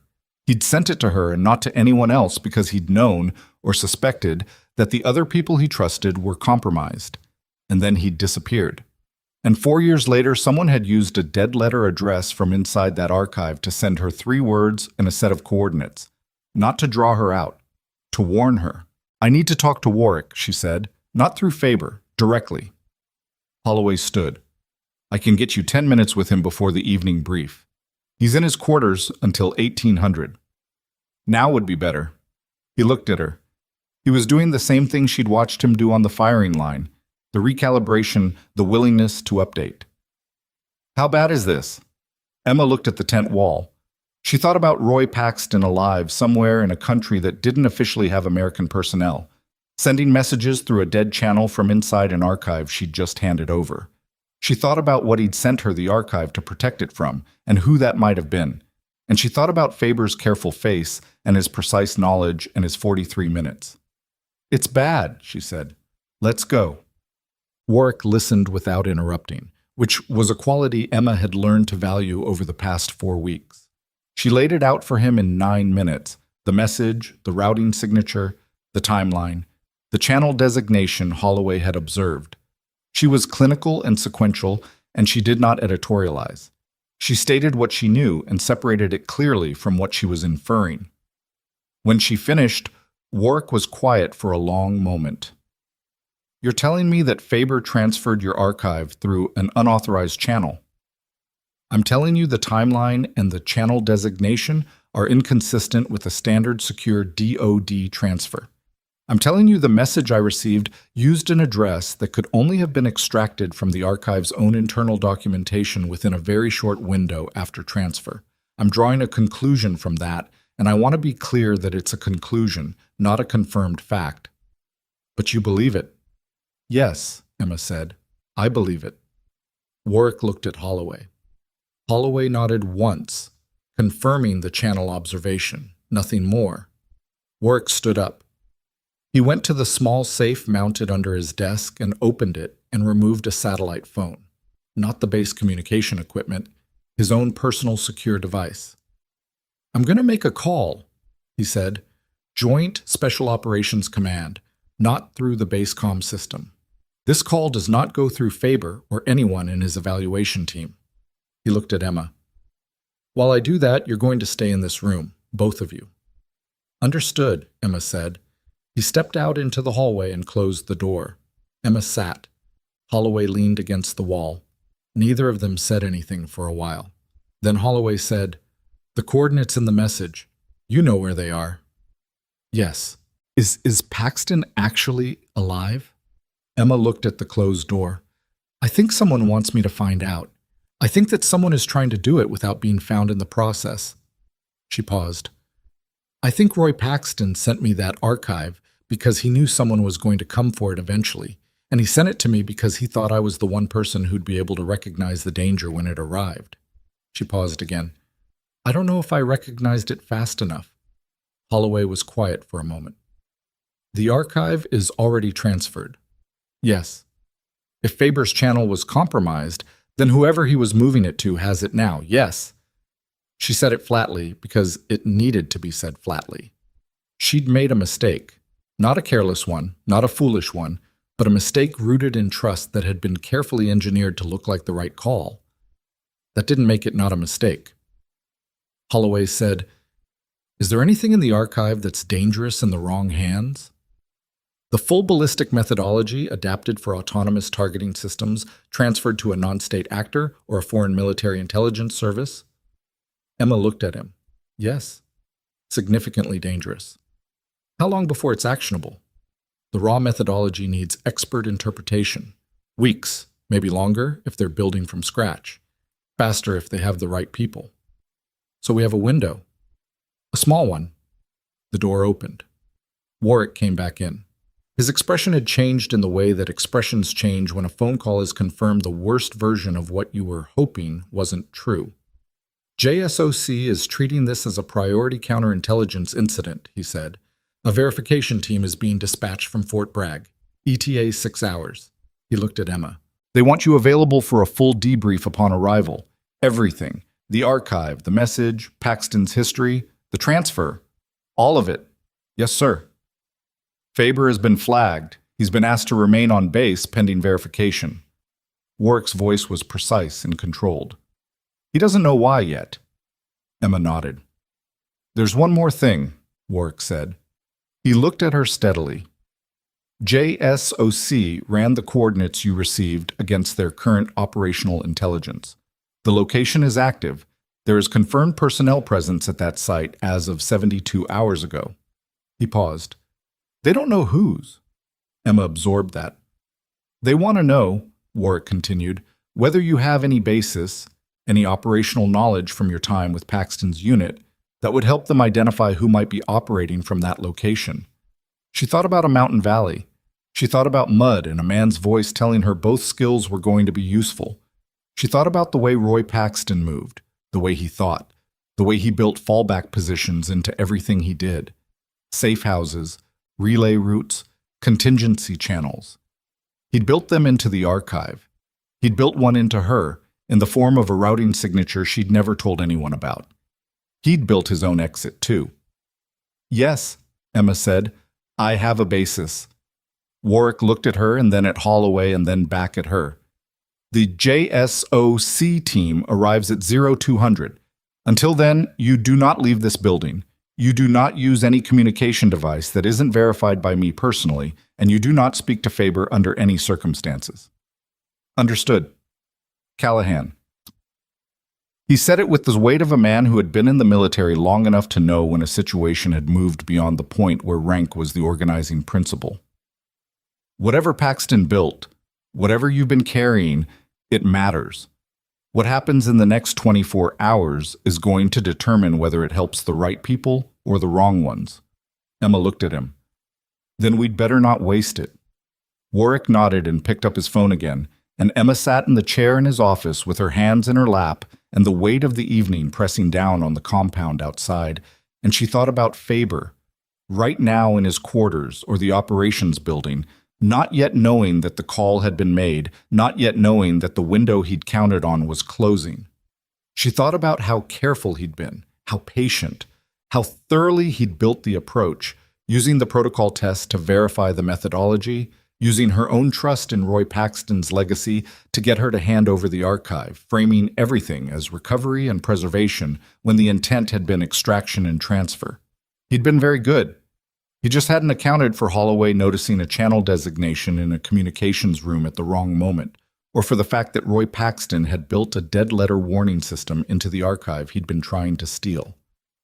43 minutes. It had been enough. Somewhere on the other side of the building, she heard a door open and voices. Not Warwick's. Other voices, official and flat, the sound of something procedural beginning. Through the window, she saw lights moving in the compound. 2 vehicles crossing toward the operations building, headlights cutting through the dark. Faber was being found. Emma looked at the window and felt something settle in her chest that was not satisfaction and was not relief, but was close to both of them, and underneath it something colder and more complicated. The knowledge that the archive was still out there, partially transferred to a destination she hadn't yet confirmed, and that Roy Paxton, alive or dead, safe or cornered, somewhere in a country that didn't officially contain him, was waiting on a coordinate point for something that hadn't happened yet. Outside, one of the vehicles stopped in front of the operations building and the doors opened and she heard Faber's voice, distinct now, raised slightly, asking a question that nobody in earshot was going to answer the way he wanted. Faber's voice carried through the building walls for about 40 seconds before it stopped. Not because he'd been silenced, because he'd understood. Emma had heard that particular transition before. The moment when someone who has been running a calculated game realizes the board has been flipped and the pieces are no longer where he thought they were. It made a specific kind of quiet. The quiet of a man deciding how to play the next 30 seconds very carefully. She stayed in Warwick's office. Holloway sat in the chair by the door with his arms crossed and said nothing, which was the right call. There was nothing useful to say yet. They were in the middle of something that hadn't finished moving. Warwick came back at 21:40 with two men Emma didn't recognize. Civilian clothes, short haircuts, the specific quality of stillness that came from years of professional training. They introduced themselves by first names only, Marcus and Teo. They sat across from her and ran through the debrief in 70 minutes, methodical and thorough, and asked follow-up questions that confirmed they'd already been briefed on most of what she told them. When they finished, Marcus said, "The channel Faber used for the transfer. We've traced it. The receiving end was a private server registered through 3 shell companies. We're still untangling the chain, but the origin traces to a defense contractor with documented ties to 2 foreign intelligence services." He paused. "The archive hasn't been moved from the server yet. We have a window to intercept." Emma felt something loosen in her chest. "How long?" "We're working now. The server's being isolated." He looked at her steadily. "The transfer may not be a total loss." "May not. We'll know by morning." They left. Warwick came back in and sat behind his desk and looked like a man who had aged 3 years in the past 4 hours. "Faber's being processed," he said. "Full counterintelligence custody. He's not talking, which is expected. His legal team will be here by dawn." He rubbed the bridge of his nose. "He's been running this operation for at least 18 months. That's the current estimate. The 3 unauthorized records requests. He filed them using fabricated authorization chains. He was trying to locate the archive through official channels before he found the direct route." Emma said, "Through me. Through you." Warwick looked at her. "He built the entire evaluation protocol around getting you to surface. The 4,800-meter test wasn't a real evaluation. It was a setup. Run 18 shooters into a wall and wait to see if the woman with the classified background stepped forward." Emma absorbed that. She'd suspected it since early evening, but hearing it stated plainly still landed with weight. "He knew about Paxton's training methodology," she said. "He knew what it could be adapted for. He'd been selling access to defense technology for 2 years. Paxton's system was the most valuable thing on his list. Autonomous targeting integration, next-generation ballistic calculation. The right buyers would pay significantly for it." Warwick's voice was flat and precise. "He used his legitimate evaluation role as cover. If anyone questioned his presence here, he had authorization. If anyone questioned the archive transfer, he had your cooperation on record." "He was good at it," Emma said. Not a compliment, just accurate. "He was." Warwick looked at his desk. He also made 2 mistakes. He didn't account for Holloway's eye for communications protocol, and he didn't know about Paxton's dead letter warning system. Holloway, from the doorway, said, "That's what it was. The message." "Yes," Emma said. "Paxton built it into the archive. If the archive was ever accessed without proper authorization and the files were parsed, the dead letter channel would be triggered automatically. The message was a tripwire. The coordinates were—" She paused. "I don't know yet what the coordinates were. A meeting point, a fallback, something Paxton set up before he disappeared." The room was quiet for a moment. Then Warwick said, "The JSOC team arrives at 0200. They'll want everything. I'll be ready." The JSOC team was 6 people, and they were efficient in the particular way of people who had been doing difficult things in difficult circumstances long enough to have removed all unnecessary motion from the process. They debriefed Emma from 0215 to 0530, and the debrief was thorough in the way that only happened when the people running it already had significant background and were filling in final gaps rather than building from zero. At 0530, the team lead, a lieutenant colonel named Graves, compact and precise, who had the quality of attention that Emma associated with Paxton and a few others she'd known, set down her pen and said, "The server intercept was successful. The archive is intact. It hasn't been accessed on the receiving end." Emma closed her eyes for 1 second, opened them. "Good. We're transferring it through verified JSOC channels now. It'll be in a secure facility by 0800. Graves paused. "There's a secondary matter." She looked at Emma with the specific, careful attention of someone who is choosing their next words from a small and precise vocabulary. The coordinates in your message. We ran them against JSOC operational intelligence from the past 72 hours. There is a confirmed American personnel signature at that location. The air in the room changed. Confirmed how? Emma said. Biometric. Partial, but above threshold. Graves paused. We're not confirming identity yet, but the signature is consistent with someone who was in the system prior to 2021. Paxton had gone dark in 2021. Emma kept her voice even. What's the status of that location? Unknown. We have no active assets in the region. We're operating on satellite and signals only. Graves looked at her. I'm going to ask you something that isn't a standard debrief question. You can decline to answer and it won't affect the record. Ask. Based on your operational history with Colonel Paxton, based on how he built things, how he planned, how he thought, do you believe that message was intended to bring you to that location or to keep you away from it? Emma thought about Roy Paxton for a long time. She thought about the mud in the valley and the way he'd built contingencies into everything.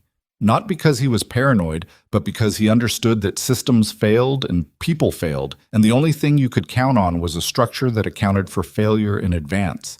He'd built the dead letter channel into the archive as a warning. He'd built the routing signature into her own channel setup as a marker. He'd built his exit from official record cleanly enough that 4 years had passed without confirmation. Everything he built had two purposes, the surface purpose and the one underneath. He sent the coordinates to give me a choice, Emma said. Not an instruction. He'd know I might not be able to act on them. He'd know the message might be intercepted. He sent them so that if I could do something, I'd know where to look. And if I couldn't, if the situation was compromised, then the coordinates themselves would draw the right kind of attention to that location. She paused. He was using me as a relay, one way or the other. Graves looked at her steadily. That's a cold calculation. Yes, Emma said. Roy Paxton was capable of those. She felt something complicated when she said it. Not bitterness, not grief exactly. The specific emotion that came from knowing someone well enough to understand both the best and the hardest things about them. He was also the most effective person I've ever worked with. Those things were related. Graves nodded slowly. We're dispatching a reconnaissance asset to the location. 48 hours to confirmation. She paused. I want you to know, whatever that confirmation shows, your involvement in the recovery of the archive and the identification of the Faber operation is documented, fully, at JSOC level. I'm not looking for credit. I know, Graves said. I'm telling you anyway. The formal proceedings against Faber moved quickly once the counterintelligence package was complete. Emma wasn't in the room for most of it. She didn't need to be. She'd provided her statement, her technical documentation, the routing analysis that established the connection between the archive transfer and the message. Vargas's team had built the rest from communications records, financial trails, and the server chain that Marcus and Teo had unspooled overnight. By 1,000 hours, the case package was closed, and Faber was in federal custody pending transfer to a facility that handled these specific kinds of cases. What Emma heard, through Warwick, was that Faber had stopped not talking around 800 and had made a statement to his legal counsel that was, by all accounts, a controlled but complete acknowledgement of what he'd done. Not remorse. Calculation. He'd been in the system long enough to understand that full cooperation was the only card he had left that hadn't been played already. It wasn't the public collapse she might have imagined at some other point in her life. There was no moment of exposure in front of the unit, no confrontation at the firing line, no dramatic reversal of fortune in front of witnesses. There was a man being escorted to a vehicle at 10:15 in the morning while the rest of the compound ran its normal operations, and the only people who saw it were the ones who were supposed to. That felt right, actually. Clean proceedings, proper consequences, the machinery working the way it was supposed to work when the right people were paying attention. Holloway found her at noon. She was at the medical tent, running through discharge protocols for the end of the training rotation, inventory, records, equipment transfer documentation, the ordinary work that waited on the other side of every extraordinary thing. He knocked on the tent post and she said, "Come in," and he stood in the entrance with his cover in his hand. "Faber's gone," he said. "I know. The evaluation team is wrapping up this afternoon. Rotation ends day after tomorrow." He paused. "I've been asked to provide a formal statement for the training review, about the protocol test, about the methodology walkthrough, about my assessment of the—" He stopped, started differently. "About you." Emma kept sorting equipment. "What are you going to say?" Holloway was quiet for a moment. "I'm going to say that the 4,800-meter protocol failed under standard conditions and succeeded under terrain-integrated conditions, and that the difference was a methodology I didn't know existed and should have." He paused. "I'm going to say that I obstructed access to that methodology initially based on assumptions that weren't supported by evidence, that I made that obstruction personal in a way that was unprofessional." Another pause, longer. "And that when the evidence was clear, I got out of the way, which is the least I could have done." Emma set down the supply manifest. "Derek?" He looked at her. She almost never used his first name. She wasn't sure she had before. "What you did in that communications room," she said. "Noticing the channel designation, telling me about it instead of filing it away as above your clearance level. That's not a small thing. The archive recovery, Paxton's methodology being in the right hands instead of the wrong ones, a significant part of that was you paying attention at the right moment." Holloway looked at the ground. "I almost didn't. I thought about it for 6 hours before I came to find you." "But you came." He didn't answer that directly. He put his cover back on. "The Rangers who were struggling with the flinch pattern. You said fatigue, not training. You were right about that too. I checked their rotation schedule. They've been running continuous cycles for 11 weeks with no recovery break. I've put in a request to change the rotation protocol." "Good. I pulled from your methodology notes. The fatigue observation is in there. Not stated, but implied. It's a good framework." He looked at her. "What happens to it now?" "The framework, the archive. JSOC has it. They'll take it through formal development channels. It'll be reviewed, tested, probably revised before anyone runs a training program from it." She paused. "It'll take time. Will you be involved?" Emma thought about Graves's careful words at 0530. Whatever this looks like to Holloway, that's his problem to manage. The documentation at JSOC level, the conversation about what she did next that Faber had referenced and that would now happen under very different circumstances with very different people asking the questions. "I think so," she said. "Yes." Holloway nodded. He stood in the tent entrance for a moment longer. "For what it's worth, I've served with a lot of people in 12 years. I can count on one hand the ones who knew when to push and when to hold." He paused. "You know when to hold. That's rarer than the other thing." He left. Emma stood in the empty medical tent and looked at the supply manifest in her hands and thought, "Roy Paxton, you difficult, complicated man. You sent me into this, and it worked, and I still don't know where you are." The JSOC confirmation came 47 hours later. Graves called her directly, which was unusual enough that Emma knew what the call meant before she answered it. "The recon asset reached the location," Graves said. "The biometric was a match. He's alive. He's been operating from a secondary position in the region since 2021. Not captured, not compromised. Voluntary disappearance to protect the archive after he identified the intelligence leak in his chain of command." A pause. "The leak was Faber. Faber had been in contact with the Foreign Intelligence Network 2 months before Paxton's death. Paxton found out and had 2 options: surface and fight it through official channels, or disappear and protect the work until the right moment." Emma sat down on her cot. "He's been waiting," Graves said, "not stationary. Moving, staying dark, maintaining a monitoring position on the archive status. When the archive transferred last week, through the compromised channel, the tripwire fired, and the warning went to you." "He set it all up before he disappeared," Emma said. "The archive, the routing signature, the dead letter system. He built the whole thing knowing he might have to vanish." "Yes." Emma looked at the tent wall. 4 years. 4 years of a man moving quietly through a country that didn't have him, maintaining his position, trusting that the archive was safe with her, trusting that when the moment came she would do the right thing with it. The kind of trust that required both confidence in the other person and the patience to let time do its work without controlling the outcome. She didn't know whether to be moved or furious. She settled, as she often did with Roy Paxton, on something that was both. "What happens now?" she said. "He's being extracted. Formal debrief, full intelligence review, medical evaluation. The disappearance will be processed through appropriate channels." Graves paused. "He asked about you, whether you were safe, whether the archive was recovered." "What did you tell him?" "Both." Emma said nothing for a moment. Outside, the Nevada morning was running clear and dry, the light flat and certain across the compound, the kind of light that showed everything exactly as it was. "Graves," she said. "Yes. When this is done, when the formal process finishes, I want to be in the room when he debriefs on the methodology.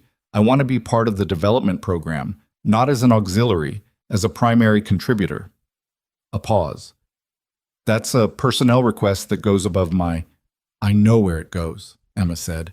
"I'm telling you now so it's in your notes when you report back." Another pause. "It's in my notes." The training rotation ended on a Thursday, exactly 5 weeks after Emma had driven down from Reno in the dark with cold coffee in the cup holder. The compound packed down with the efficient, organized energy of a military unit completing a cycle. Vehicles staged, equipment inventoried, personnel processing their clearances and travel orders, and signing out of the logistics system. Emma ran her final medical records closure, submitted her end-of-rotation report, and turned in her borrowed shooting gear to the range officer who'd checked it out to her. He looked at the rifle before he logged it back in, looked at her, said nothing. Then he logged it. She drove to the staging area and loaded her bag into the transport vehicle that was running back to Reno.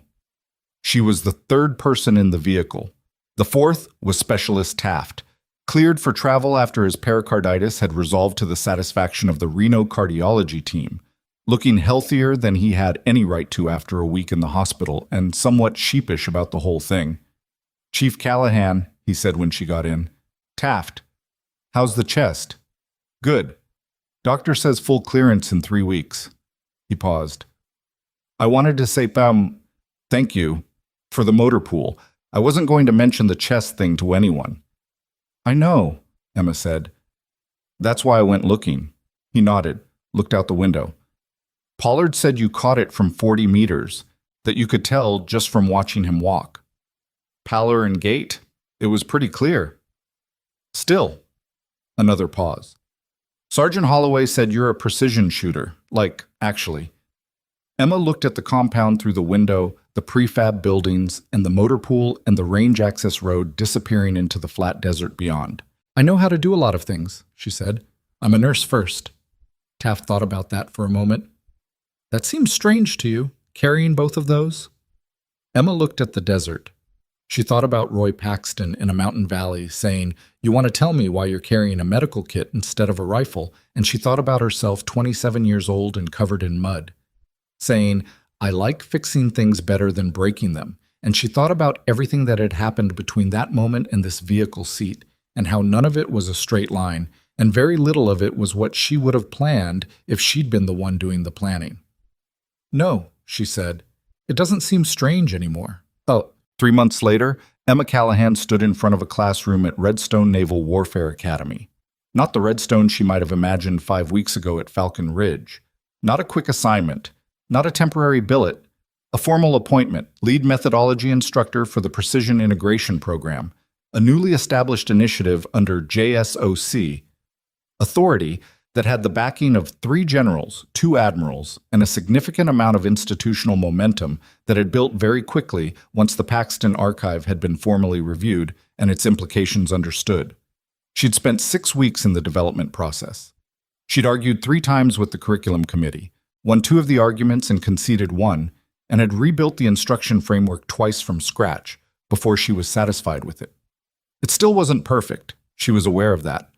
But it was honest and it was functional, and it accounted for the things that standard training doctrine consistently failed to account for: terrain, fatigue, the gap between data and reality, the difference between what a system said should happen and what actually happened when a human being was behind the rifle in conditions the system hadn't anticipated. Roy Paxton had started building it. She was finishing it. Those were two different jobs, and they required two different things from her, and she'd had to sit with that for a while before she understood what it meant. The classroom held 22 people. Mixed unit, Delta, SEALs, a pair of Marine Raiders, 2 Army Rangers, all qualified shooters, all there because someone in their chain of command had reviewed the Falcon Ridge results and decided this was worth their time. Holloway was in the 3rd row. He'd requested the assignment through his chain of command 6 weeks after the rotation ended, and the request had been approved without difficulty. He told her in the brief conversation they'd had before the first session that he wasn't there to fix anything or prove anything. "I'm here to learn what I don't know," he'd said. "Turns out that list is longer than I thought." She'd told him that was probably the most useful thing he could bring into the room. He'd nodded and taken his seat in the 3rd row, and that was that. She stood at the front of the classroom with a terrain map projected behind her and Paxton's instruction manual in her hands. The revised version, the one she'd rebuilt from the archive and adapted for group instruction and had reviewed, argued over, and ultimately owned. And she looked at 22 faces that were watching her with varying degrees of openness and skepticism and readiness. She knew what some of them were thinking. She'd been aware of it in the hallways and the briefing rooms over the past week of administrative preparation. A Navy nurse, a medical officer, someone who showed up at someone else's firing line and announced the data was wrong. The story had circulated. These things always did in small professional communities. And the story, like all stories, had been simplified in the telling until it was almost unrecognizable as the actual event. That was all right. The story wasn't why they were here. "I'm not going to tell you who I am," she said.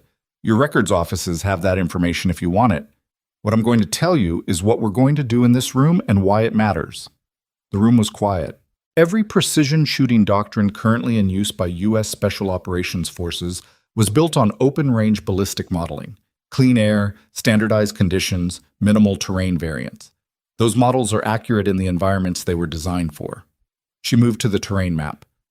You don't operate in those environments. You operate in mountain valleys and urban corridors and coastal flats and highland passes where the air doesn't move the way the chart says it should, where the ground shapes the wind in ways that no standard reference accounts for, and where the difference between a correct calculation and an incorrect one isn't academic.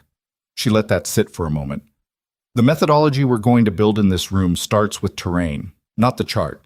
The ground you're actually standing on and the air that's actually moving through it. You're going to learn to read both before you raise a rifle. She paused.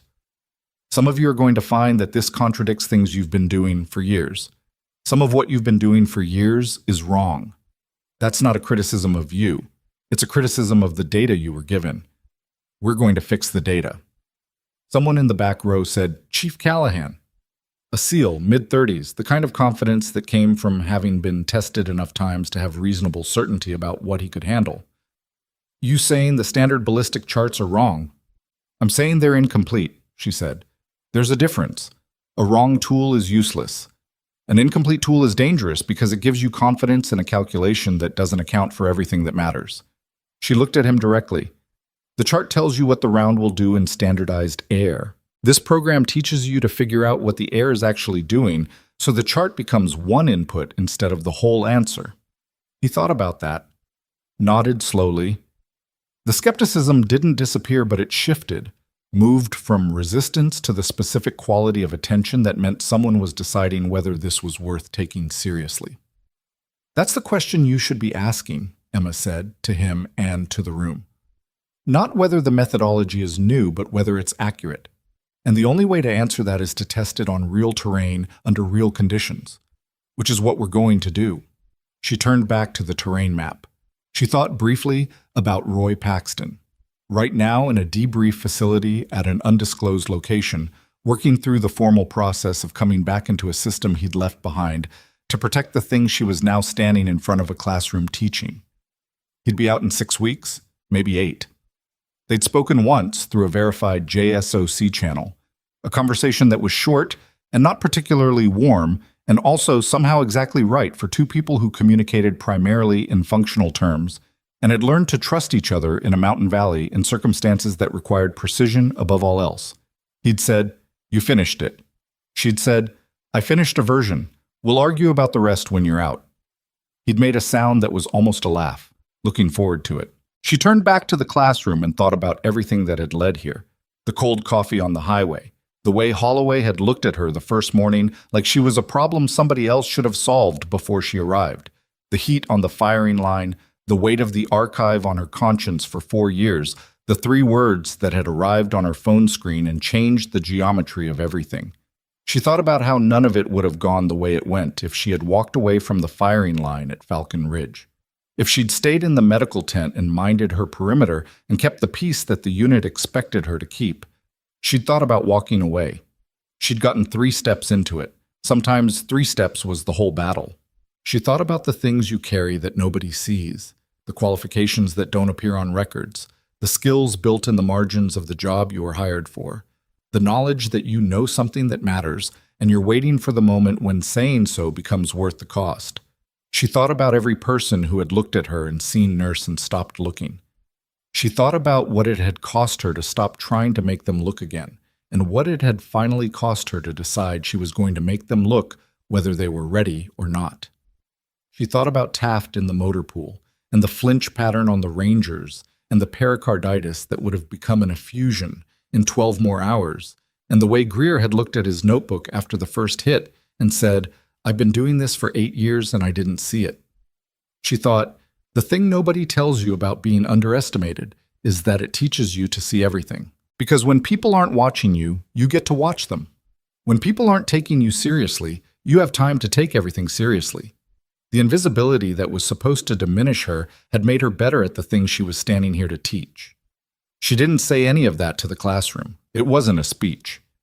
These were operators with work to do, and she was the person who was going to help them do it better, and that was the job. She pointed to the terrain map and said, "Let's start with wind." And the room leaned in. There is a particular kind of strength that doesn't announce itself. It doesn't come in loud. It doesn't lead with its resume. It doesn't ask for permission to be in the room. It shows up early, does the reading, walks the ground before anyone else is awake, and waits. Not passively, not with resignation, but with the patient certainty of someone who knows that the moment will come, and that when it does, they will be ready. Emma Callahan had been that kind of strong her entire career, in rooms that weren't built for her, in systems that hadn't accounted for her, carrying knowledge that nobody had thought to ask about. She hadn't been waiting to be discovered. She'd been waiting for the problem that was worth solving. The hardest targets aren't at 4,800 meters. They're in the room. In the assumptions people carry about who belongs in what role, who gets to hold the rifle, who gets to run the program, whose experience counts, and whose gets filed under something else. Those targets don't fall to a single shot. They fall to the steady accumulated weight of someone who refuses to miss when it matters.